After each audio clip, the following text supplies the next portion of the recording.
ವೀಕ್ಷಕರೇ ನಮಸ್ಕಾರ. ಇವತ್ತು ನಾವು ಸಂಡೂರಿನ ತಾರಾನಗರ ಗ್ರಾಮದಲ್ಲಿ ಬರ್ತಕ್ಕಂಥ ಭೈರವ ತೀರ್ಥ ಅನ್ನೋ ಒಂದು ಪ್ರದೇಶಕ್ಕೆ ಬಂದಿದ್ದೇವೆ. ಈ ಜಾಗ ಅಂತ ಹೇಳಿದ್ರೆ ಕೆಲವರಿಗೆ ಗೊತ್ತಿರ್ಬೋದು, ಇನ್ನು ಕೆಲವರಿಗೆ ಗೊತ್ತಿರ್ಲಿಕ್ಕಿಲ್ಲ. ಕಾರಣ ಏನಂತ ಹೇಳಿದ್ರೆ ಇಲ್ಲಿ ಈ ಜಾಗ ಇರ್ತಕ್ಕಂಥದ್ದು ನಮ್ಮ ಸಂಡೂರು ತಾಲೂಕಿನಲ್ಲಿ ಇರ್ತಕ್ಕಂಥ 9 ತೀರ್ಥಗಳಲ್ಲಿ ಇದು ಒಂದು ತೀರ್ಥ.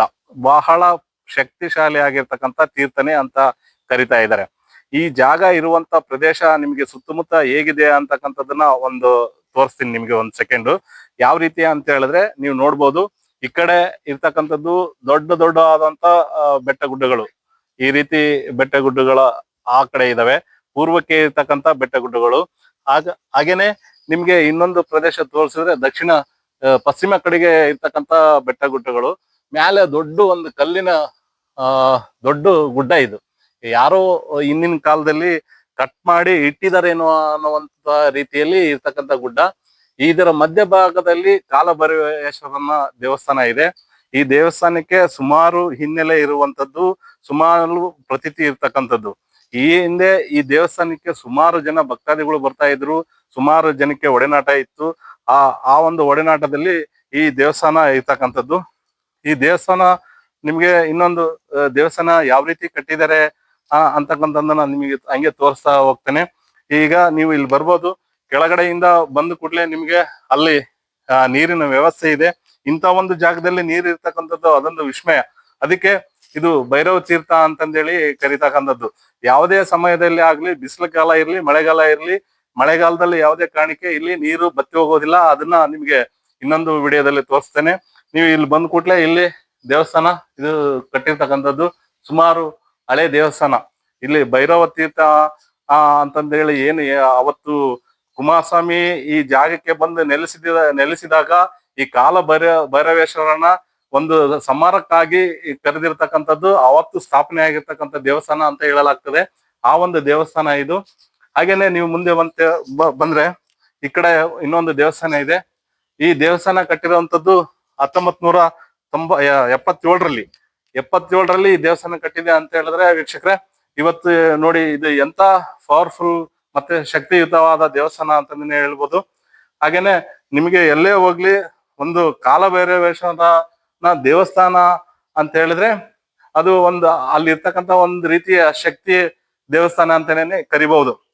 ಇದರ ಜೊತೆಗೆ ನೀವು ಇಲ್ಲಿ ಒಂದು ಬಿಲ್ಪತ್ರಿ ಮರವನ್ನ ಕಾಣ್ತೀರಿ. ಹಂಗೆ ನಿಮ್ಗೆ ಬಿಲ್ಪತ್ರಿ ಮರವನ್ನ ನೋಡ್ಬೋದು. ಈ ಬಿಲ್ಪತ್ರಿ ಮರಕ್ಕೆ ಸುಮಾರು ಎಷ್ಟು ವರ್ಷ ಹಿನ್ನೆಲೆ ಇದೆ ಅಂತ ನಮ್ಗಂತ ಗೊತ್ತಿಲ್ಲ. ಬಹಳ ಹಳೆಯದಾದಂತ ಬಿಲ್ಪತ್ರಿ ಮರ. ಈ ಮರಕ್ಕೆ ಒಂದು ವಿಶೇಷತೆ ಅಂತಾನೆ ಹೇಳ್ಬೋದು. ಅಂತ ಈ ಹಿಂದೆ ಇರ್ತಕ್ಕಂಥದ್ದು ದೊಡ್ಡ ಕಲ್ಲಿನ ಗುಡ್ಡ. ಅಂತ ಒಂದು ಪ್ರದೇಶದಲ್ಲಿ ಇಲ್ಲಿ ಭೈರವ ತೀರ್ಥವನ್ನ ನೆಲೆಸಿರ್ತಕ್ಕಂಥದ್ದಕ್ಕೆ ಎಷ್ಟೆಷ್ಟೋ ಉದಾಹರಣೆಗಳಿದಾವೆ, ಎಷ್ಟೆಷ್ಟೋ ಪವಾಡಗಳು ಈ ಹಿಂದೆ ನಡೆದಿರ್ತಕ್ಕಂಥದ್ದು.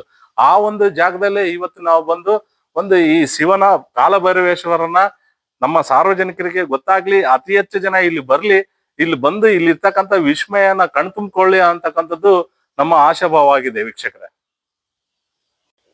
ವೀಕ್ಷಕರೇ ಇಷ್ಟೊತ್ತು ನಿಮ್ಗೆ ಕಾಲಭೈರವೇಶ್ವರನ ದೇವಸ್ಥಾನ ಯಾವ ರೀತಿ ಸ್ಥಾಪನೆ ಆಗಿದೆ, ಯಾವ ರೀತಿ ಯಾವ ಹಿನ್ನೆಲೆ ಇಟ್ಕೊಂಡು ದೇವಸ್ಥಾನವನ್ನ ಸ್ಥಾಪನೆ ಮಾಡಿದ್ರು ಅನ್ನೋದು ಒಂದು ತೋರಿಸ್ತೇನೆ. ಈಗ ಭೈರವ ತೀರ್ಥ ಅನ್ನೋದಕ್ಕೆ ಒಂದು ಹೊಂಡ ಇದೆ ಅಂತ ಹೇಳಿದ್ರೆ ಅದು ಕಲ್ಲಿನಲ್ಲಿ ಯಾರು ಸ್ಥಾಪನೆ ಮಾಡಿರತಕ್ಕಂಥದ್ದಲ್ಲ, ಉದ್ಭವ ಆಗಿರತಕ್ಕಂಥದ್ದು. ಅದು ಯಾವತ್ತಿಗೂ ಅಲ್ಲಿ ನೀರು ಶೇಖರಣೆ ಆಗಿರುತ್ತೆ. ಆ ನೀರನ್ನ ಯಾರು ತಂದು ಹಾಕಿರ್ತಕ್ಕಂಥದ್ದಲ್ಲ.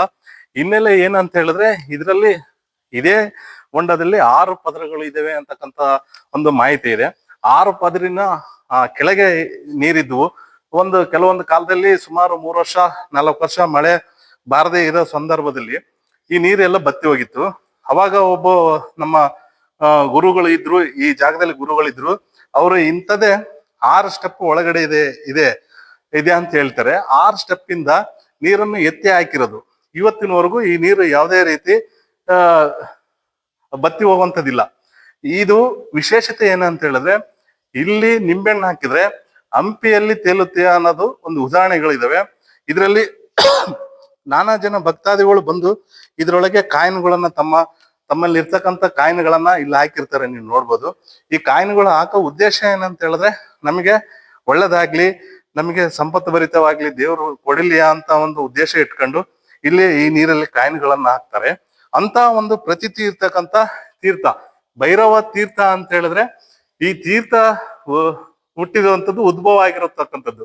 ಇಲ್ಲಿ ಈ ತೀರ್ಥಕ್ಕೆ ಯಾವುದೇ ರೀತಿ ಮೂಲಗಳಿಲ್ಲ, ನೀರು ಬರ್ತಕ್ಕಂಥ ಮೂಲಗಳಿಲ್ಲ. ಯಾಕಂತ ಹೇಳಿದ್ರೆ, ಇದು ಕಲ್ಲಿನಿಂದ ಕೆತ್ತನೆ ಯಾವ ರೀತಿ ಆಗಿರುತ್ತೋ ಆ ರೀತಿ ಇರ್ತಕ್ಕಂಥದ್ದು. ಎಲ್ಲಿ ಮೂಲದಿಂದ, ಯಾವ ಮೂಲದಿಂದ ನೋಡ್ಬೋದು, ಯಾವ ಮೂಲದಿಂದ ನೀರು ಬರ್ತಾ ಇಲ್ಲ. ಆದ್ರೆ ಇದೊಂದು ವಿಸ್ಮಯ.